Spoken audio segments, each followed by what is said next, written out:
Let's get more on this now with Chris Stokel-Walker in Newcastle in the UK. He's a technology journalist and author. Good to have you with us, Chris. Now, with more than 50% of consumers now skipping Google to ask AI what to buy, are we witnessing the end of the traditional search engine era for retail? Well, we're certainly seeing the upending of it. And I think that is something perhaps slightly different. So we will still, I think, see some people using search engines, but the AI chatbots and the way that they can be used, including agentic AI, to in fact just buy the whole thing outright, never mind asking you whether it should, will change, for instance, the underpinning of many of these search engines, including, for instance, the ad-supported results that really supply large parts of the business model. So I think that we are seeing a significant change. I think that that will have an impact, maybe not this Christmas because it's a little bit too close to the time, but certainly for Christmases to come.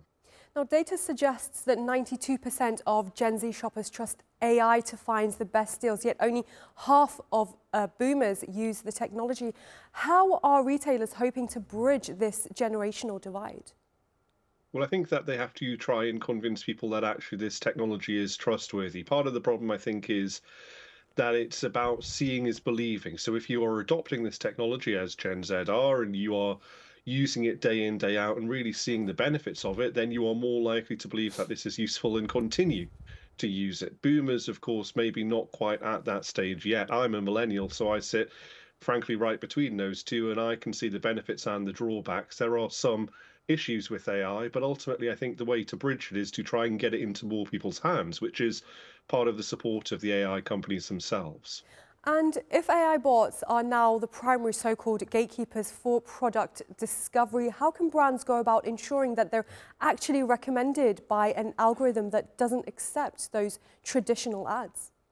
Yeah, for the time being, I think the challenge is to try and do what's called GEO, which is generative AI optimism, compared to search engine optimization, which we used to have in the past. So ensuring that you are writing your product designs and things like that in order to get caught up in those AI chatbots. Of course, what's interesting is we talked about the death of the traditional advert. That isn't necessarily always going to be the case. There will be ads in AI engines. We've seen this already, rumors of it, including those partnerships between big retailers and big AI companies. So, in some ways, I think this market will become pay to play again in the near future. And maybe until then, that's all that advertisers have to do.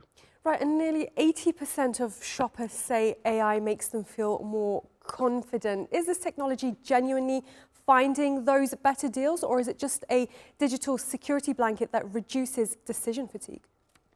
Well, the way that generative AI tools work is they effectively regress to the mean. They find the average and then try and pick it out. So if you are asking, for instance, for product recommendations on a chatbot, then the likelihood is you are not going to get perhaps the most specific tailored advice to you. It might just be that it's what most people like. And sometimes that can reinforce the same old big brands rather than finding truly innovative products. But if you're using the AI agent tool, where it kind of goes around, searches the internet, which is basically just replicating what humans used to do, then there you might really be able to bag a bargain. So it depends necessarily on what you're using your AI for and how exactly you're deploying it. Chris Stokel-Walker in Newcastle, thank you very much for your insights.